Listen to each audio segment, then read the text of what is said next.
El inmediato y único fundamento de la justificación, por James Buchanan, 1804-1870.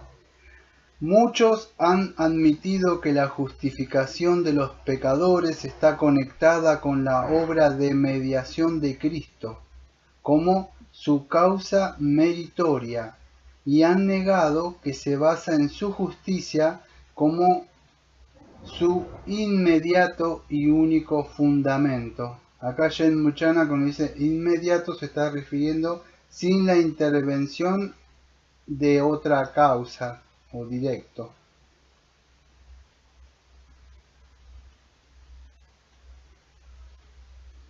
Vuelvo a leer de nuevo. Y han negado que se basa en su justicia como su inmediato y único fundamento. No se han atrevido a rechazar del modo sus méritos o a decir que su obra redentora no tuvo influencia en procurar nuestro perdón y aceptación por parte de Dios. Al contrario, han honrado públicamente los méritos de Cristo, reconociendo su necesidad indispensable al igual que su eficacia cierta, pero sólo como un medio para procurar para nosotros esos términos de salvación y esa medida de gracia, que han hecho posible que seamos justificados por nuestra obediencia personal, a la vez que han rechazado la idea de su justicia es o puede ser atribuida a nosotros. Además, otros han admitido un real e importante pero parcial e imperfecta atribución de su justicia y la han limitado a los méritos de su obediencia pasiva, a diferencia de la activa, en consecuencia dejando que nuestra justificación descanse en parte en su sacrificio expiatorio y en parte en la santidad personal, en nuestro corazón y nuestra vida. Por lo tanto, es necesario mostrar que su justicia, considerada como el mérito total de toda su obra mediadora, es sólo la causa meritoria, sino también el fundamento inmediato de nuestra justificación. Y hacia este fin es que es necesario preguntar también qué es esa única justicia por medio de la cual podemos ser justificados.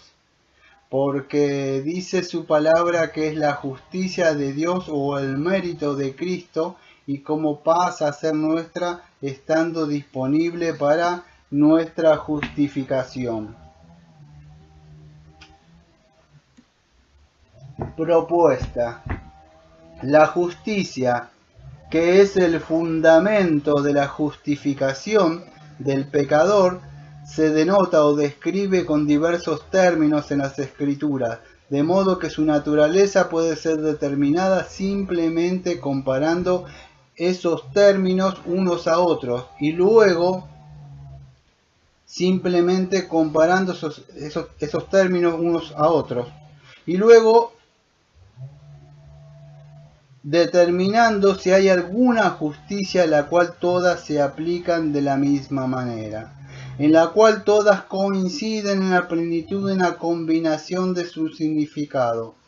En las Escrituras, esa justicia es llamada la justicia de Dios, la justicia de Cristo, la justicia de uno, la obediencia de uno, la justicia la cual es de o por o de la fe, la justicia de Dios sin la ley, y Dios atribuye justicia sin obras. Es de ver que aunque esas diversas expresiones describen diferentes aspectos y relaciones, todas se emplean refiriéndose a la misma justicia. Que hay una justicia en que todas las expresiones encuentran un centro en común, así como muchos rayos de una rueda convergen hacia el mismo centro, mientras que retienen su significado particular y no existe otra justicia a la cual pudieran aplicarse todas, en las que pudieran encontrar la explicación adecuada de ella. Principal y enfáticamente se le llama la justicia de Dios. Con este nombre se distingue de la justicia del hombre y hasta se contrasta con esta como un fundamento de la justificación. Es incluida como una justicia divina únicamente cuando la justicia humana ha sido excluida. El apóstol primero prueba que por las obras de la ley ningún ser humano será justificado delante de él. Por medio de la ley es el conocimiento del pecado, y luego presenta otra justicia totalmente distinta. Pero ahora, aparte de la ley, se ha manifestado la justicia de Dios por medio de la fe en Jesucristo. Romanos 3, versículos 21 y 22. Hace un contraste de las dos grandes revelaciones, la revelación de ira, que es por la ley, y la revelación de justicia, que es por el Evangelio. Porque la ira de Dios se revela desde el cielo contra toda impiedad e injusticia de los hombres. Pero, ¿por qué el Evangelio es poder de Dios para salvación a todo aquel que cree? Porque el Evangelio, la justicia de Dios se revela, Romanos 1:16, versículo 17.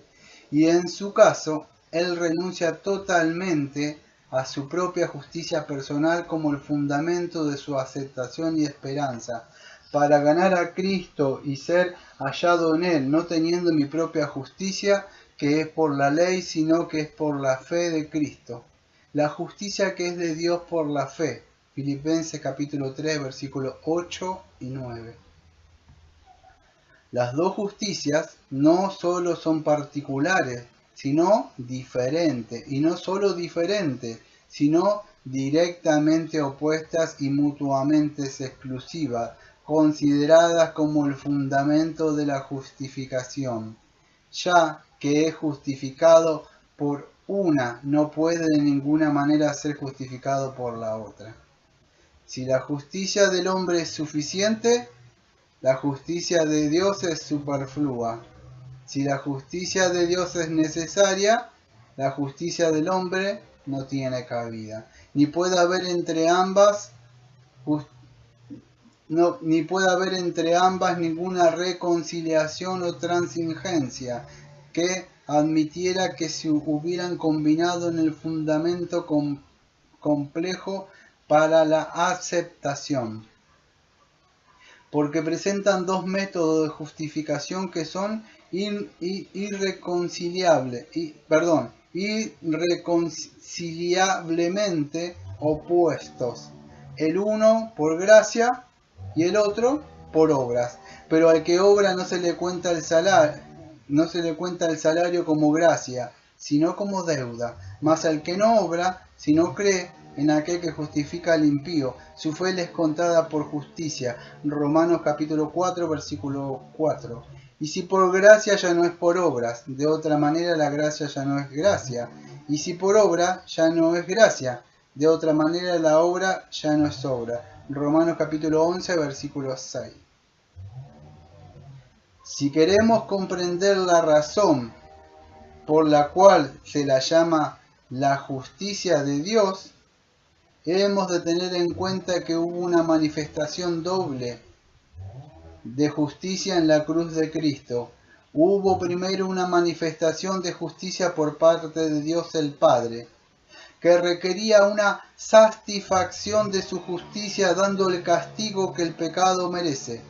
Y a esto se refiere el apóstol cuando dice a quien Dios puso como propiciación, para manifestar su justicia, a fin de que sea el justo y el que justifica al que es de la fe de Jesús. Hubo en segundo lugar una obra de justicia por parte de Dios, el Hijo, si su justicia vicaria.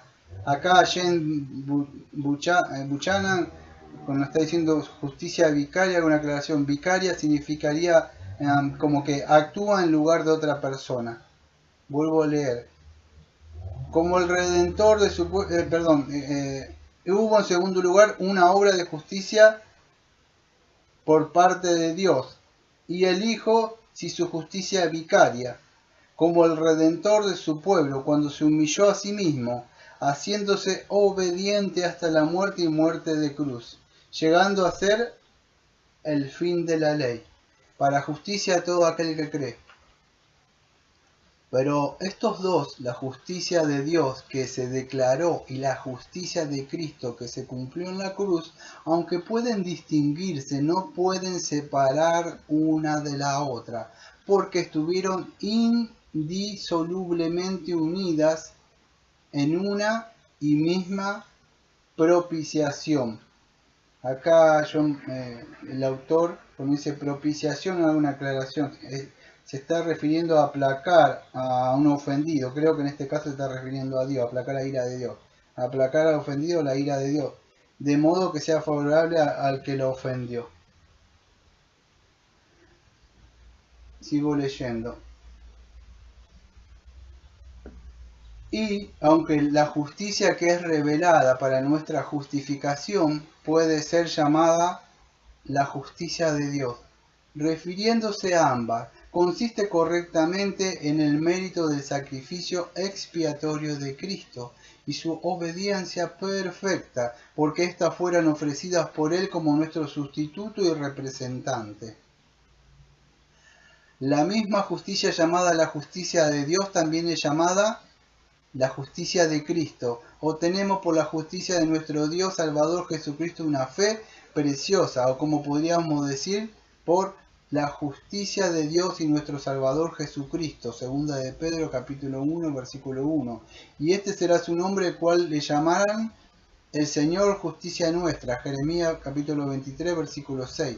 Se llama así debido a la justicia que su obediencia hasta la muerte trajo aparejada, porque su justicia está expresamente conectada con su obra de mediación. El Señor se complació por amor de su justicia en magnificar la ley y engrandecerla. Isaías 42, versículo 21. Por su sufrimiento y obediencia vicario cumplió la ley, tanto en su precepto como en su pena, y ahora dice ser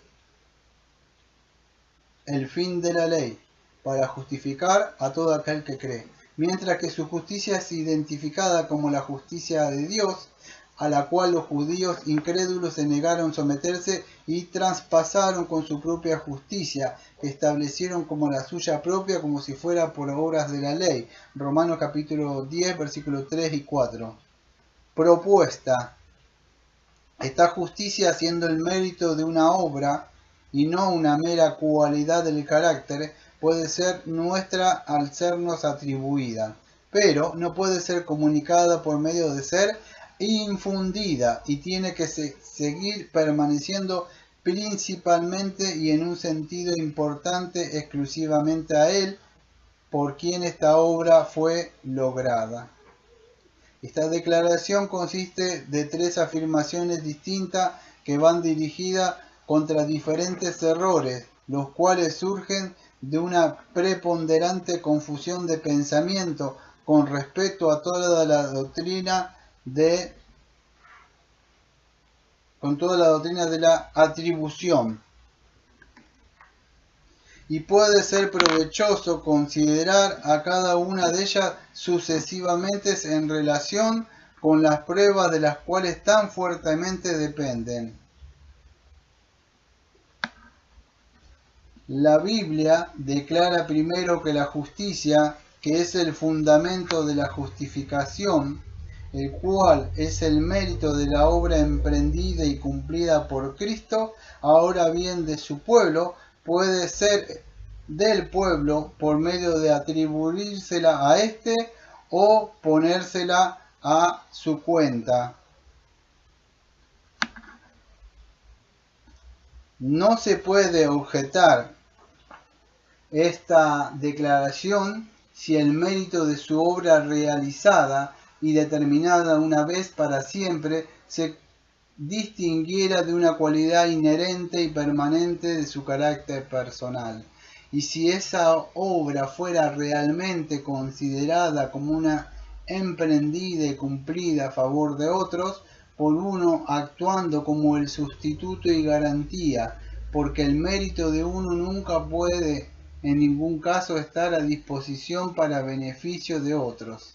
excepto cuando es atribuido a ellos. No puede, por la propia naturaleza del caso, ser suyo por infusión. El mérito de uno puede ser considerado o puesto a la cuenta de otro, pero ¿cómo puede ser el mérito de alguna obra ser infundido como una propiedad personal, como la que es indudablemente la santidad?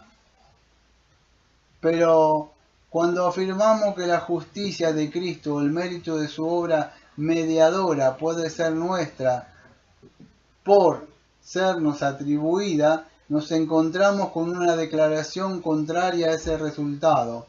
No que no había ningún mérito en su obra o que su obra no fuera cumplida a favor de otros, que son los únicos elementos importantes del caso, sino que la crítica bíblica prohíbe el uso del término atribuir, excepto cuando se aplica a propiedades y actos personales. No hay en todas las escrituras ni un ejemplo en el que el pecado o la justicia de un hombre le fuera atribuido a otro. No existe en toda la Biblia ni una afirmación de que el pecado de Adán o la justicia de Cristo no sea atribuido, ni ninguna declaración de que el pecado de algún hombre alguna vez fuera atribuido por Dios o hombre a otro. Habiendo seguido los verbos hebreos y griegos a lo largo de las concordancias, no vacilo en cuestionar si hay siquiera un solo ejemplo en toda la Biblia de esto que sea de esta naturaleza. Tomado esto, lo tomó el autor del Commentary on Romans, o sea, el comentario de Romano, de Stuart Morse, parece que dice el autor. Sigo el relato. Estas son afirmaciones atrevidas y parecen sugerir una negación de la doctrina, al igual que una crítica del determino por medio del cual ha sido usualmente expresado. Pero nos referimos aquí a lo último. Todo lector de la Biblia en nuestro idioma, sin la ayuda de una erudición crítica, puede describir, y nunca ha sido negado, hasta donde sabemos, por ningún teólogo, que los verbos en cuestión se aplican a casos en los cuales aquello que es atribuido a alguien fuera de él personalmente con anterioridad. Por ejemplo, un hombre que es justo es considerado y tratado como justo, y otro hombre que es impío es considerado y tratado como un impío. Pero la pregunta es, ¿pueden los mismos verbos ser aplicados igualmente a otros casos?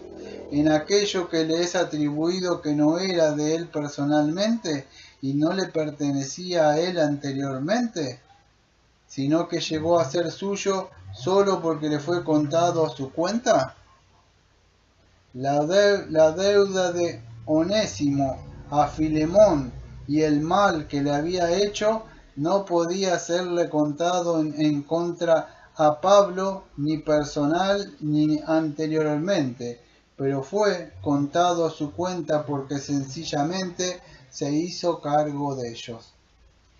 Y si en algo te dañó o te debe, ponlo a mi cuenta o atribúyelo a mí. Yo lo pagaré. Filemón capítulo 1 versículos 18 y 19. Del mismo modo, Jesús, que no conoció pecado, por nosotros lo hizo pecado, y llevó él mismo nuestros pecados en su cuerpo sobre el madero. No que nuestros pecados fueran cargados en su contra personalmente ni con anterioridad, pero llegaron a ser de él porque Dios se los atribuyó y por el hecho de habernos tomado como suyos. Segunda de Corintios capítulo 5 versículo 21, Primera de Pedro capítulo 2 versículo 24.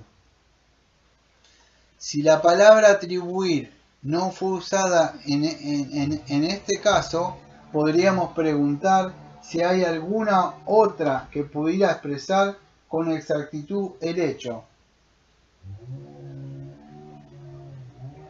Si es que fuera un hecho, y si la palabra misma no es usada en casos paralelos cuando dice acerca de Dios que atribuye justicia sin obras.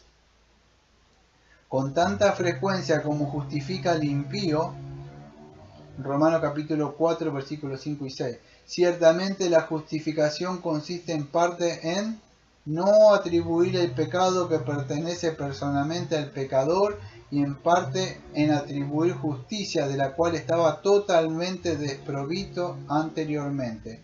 Y el significado de uno puede ser deducido por el significado de otro, pero ambos son necesarios para expresar el significado total de la justificación. Por lo tanto, llegamos a la conclusión que la justicia de Cristo, siendo el mérito de una obra realizada y terminada, puede ser atribuida para la justificación de su pueblo, pero no puede de ninguna manera ser infundido.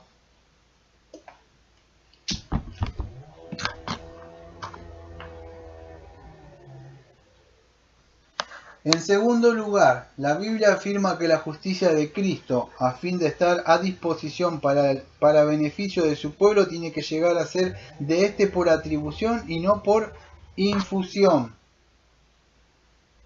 La mayor parte de los errores principales en el asunto de la justificación pueden haberse desarrollado debido a conceptos oscuros o defectuosos en lo que respecta a la naturaleza y la importancia de la atribución, y han surgido por apoyar ya sea la idea en que consiste en la infusión de cualidades morales, en cuyo caso la justificación se confunde con la santificación, o que en lo que respecta a la atribución puede distinguirse de semejante infusión. Se basa al menos en las cualidades morales. De esta manera llegarían a ser inherentes. En cuyo caso la justificación tiene como su fundamento inmediato una justicia personal y no vicaria. La única manera de atacar la raíz de estos errores preponderantes y perniciosos es formando conceptos distintos y definitivos de lo que realmente significa la doctrina general de la atribución, ya sea con respecto al pecado o la justicia. Y la mejor manera de hacerlo parece llevar los tres casos de atribución que han sido declarados por los teólogos como teniendo la aprobación expresa de las Escrituras, a saber, 1. La de la culpa del primer pecado, de Adán a su posterioridad, la de la culpa por nuestros pecados a Cristo como nuestro sustituto. 3. La de la justicia a nosotros como el fundamento inmediato de nuestra justificación. Compararlas una con las otras para eliminar cualquier cosa que sea exclusiva a una de ellas y dar forma a nuestro concepto de lo que es la atribución, haciendo que incluya solo aquello que es común a todas ellas, porque cada uno de los tres es un ejemplo específico de la misma clase genérica. Podemos, por medio de este proceso de comparar y compendiar, llegar a una conclusión correcta y retener lo que es esencial a la naturaleza de la atribución, a la vez que excluimos solo lo que es exclusivo de solo uno de los ejemplos que los ilustran. Por todo esto resulta claro que la atribución, ya sea de pecado o de justicia, ni consiste de una infusión de cualidades morales, ni se relaciona con esta en ningún caso. Tome estos tres casos de atribución que hemos especificado y compárelos uno con otro. Descubrimos en dos de los tres que un cambio del carácter moral es algo que acompaña la atribución o es su consecuencia, porque la atribución de la culpa de Adán hacia posterioridad se relacionó con la pérdida de su justicia original y la corrupción de toda su naturaleza, y la atribución de la justicia de Cristo a su pueblo se relaciona del mismo modo con su renovación y santificación. Pero también encontramos que en el tercer caso, que es una ilustración real y completa de la atribución, como son los otros dos, La atribución de nuestros pecados no se relaciona con ningún cambio en el carácter santo de Cristo, ni con la infusión de ninguna, ni siquiera de una pequeñísima impiedad moral. De allí inferimos que la atribución invariablemente no está relacionada con la infusión de cualidades morales.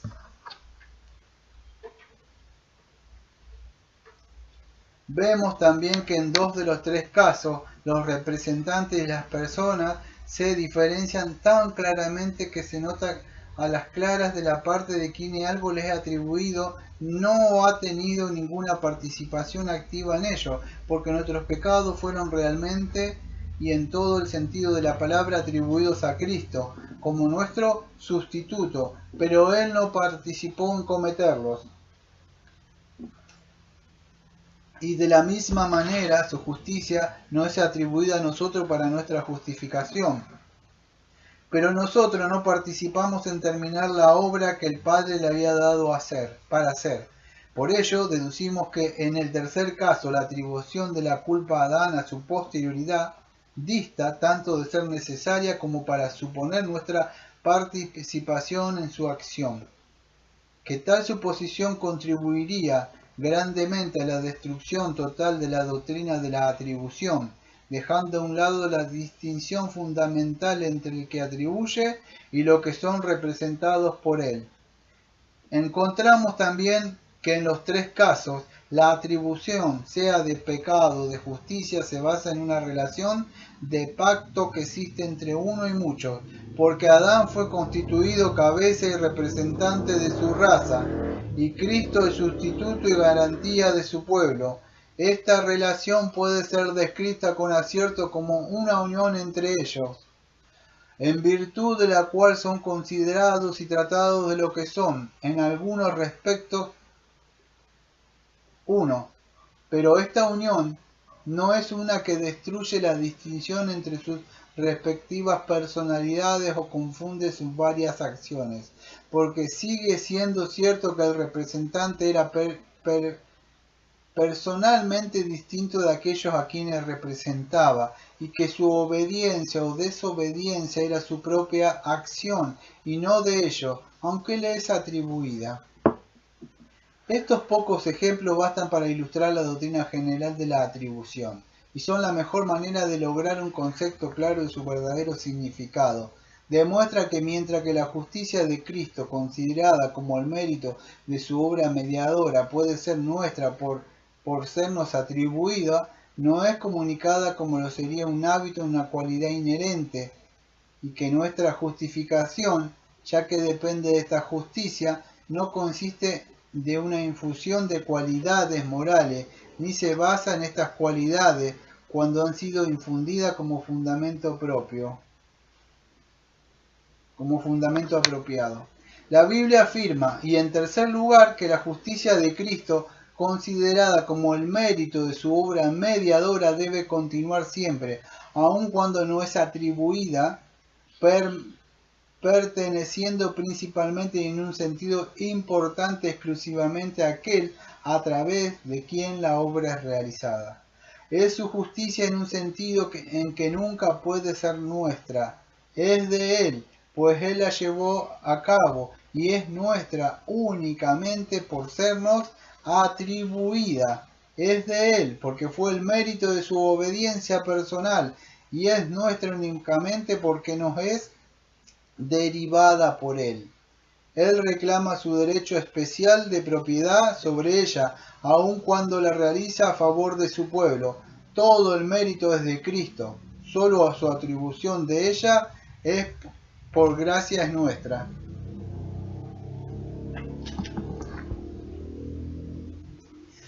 James Buchanan, 1804-1870. Escritor prolífico y popular con la reputación de ser un predicador serio, elocuente y poderoso de la Iglesia Libre de Escocia, mejor conocido por sus títulos, la traducción sería en castellano, El oficio y la obra del Espíritu Santo, Doctrina de justification, la doctrina y la doctrina de la justificación.